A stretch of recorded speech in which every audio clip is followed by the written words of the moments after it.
Everyone, আসসালামু আলাইকুম। স্বাগতম জানাচ্ছি তোমাদের আমার আরও একটি নতুন ব্লগে। অবশ্যই ব্লগটা লাস্ট পর্যন্ত দেখবা। আজকে রেডি টেডি হয়ে চলে যাচ্ছি একটা বিশেষ দরকারে। এদিকে আমার হাজব্যান্ড বাইকটাকে বের করে নিয়েছে, তারপর আমরা দুইজনে মিলে চলে যাচ্ছি ভুলতা গাউসিয়ার উদ্দেশ্যে। এখানে আমাদের কিছু কেনাকাটা রয়েছে। আমাদের বাড়ি থেকে যেহেতু ভুলতা গাউসিয়াটা একটু বেশি কাছে, তাই আমরা সবসময় ভুলতা গাউসিয়াতেই যাই কিছু কেনাকাটার জন্য। তারপরে বাইকটাকে পার্কিংয়ের জায়গায় পার্কিং করে আমরা এখানে আমাদের জুতাও কেনার আছে। আর বিশেষ একটা কারণ আমি একটা এখানে হ্যান্ড লাকিস কিনবো। আর এখানকার লাকিসের কালেকশনগুলো এত সুন্দর কি বলবো। ওই পাশের মার্কেটে লাকিস পাওয়া যায় কিন্তু একদমই নর্মাল, কিন্তু এই লাকিসগুলো আমার কাছে খুবই ভালো লাগে। তাই এখান থেকে আমি একটা লাকিস কিনতে চেয়েছিলাম। এখানে ঘুরে ঘুরে আমি সব কিছুই দেখছিলাম। আর ওয়ার্কারের মধ্যে জুতার কালেকশনগুলো এত সুন্দর কি বলবো। আমার এই লাল কালার লাকিসটা প্রথম পছন্দ হয়, কিন্তু এটার মধ্যে হালকা একটু ত্রুটি থাকার কারণে আমি কিনতে পারিনি। এই লাকিসটাও পছন্দ, কিন্তু দামে দরে একদমই বনেনি। আর দেখুন ওয়ার্কারের মধ্যে জুতার কালেকশন এত মেয়ে থেকে শুরু করে বাচ্চাদের সব কিছু ওয়ার্কারে সুন্দর সুন্দর পাওয়া যায়। আর দাম দাম করে আমরা এই লাকিসটা নিয়ে নিই।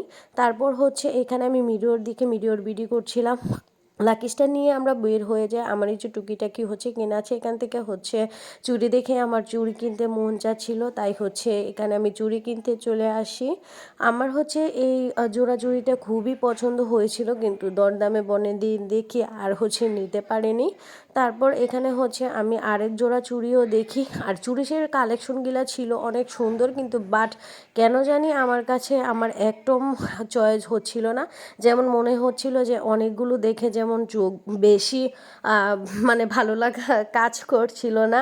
তাই এই কারণে দেখে ঘুরে টুরে ফিরে তারপর আবার চলে আসি আরেকটা দোকানে। আর এইদিকে তো ব্রুজ ক্লিপ সব কিছুই এই দোকানটাতে পাওয়া যায়। আর সবগুলোই এত সুন্দর ডিজাইনের ছিল কি বলবো। আর এই মোটা চুড়িগুলো এত সুন্দর লাগছিল, কিন্তু আমি চিকন চুড়ি টাইপের নিয়েছিলাম। তারপর আমার এই চুড়িটা পছন্দ হয়। এরপর চলে আসি কেনাকাটা শেষে আমি বেলপুরি খেতে। এই বেলপুরিটা খেতে এত মজার ছিল। ফার্স্টে এখানে বেলপুরিটা মামা আরেকজনকে মাখিয়ে দিচ্ছিল, মানে পুরটা। কিন্তু বেলপুরি আর ফুচকা কোন যদি এই পুরটা খেতে সবচেয়ে বেশি মজা হয়, তাহলে এমনিতেও খুবই মজা লাগে। আমার কাছেও খেতে খুবই ভালো লেগেছে, মজা করে খেয়েছি। কারণ আমার ঝাল খাবারটা বেশি প্রয়োজন ছিল, কারণ আমার এত ঠান্ডা সর্দি জ্বর লেগেছিল।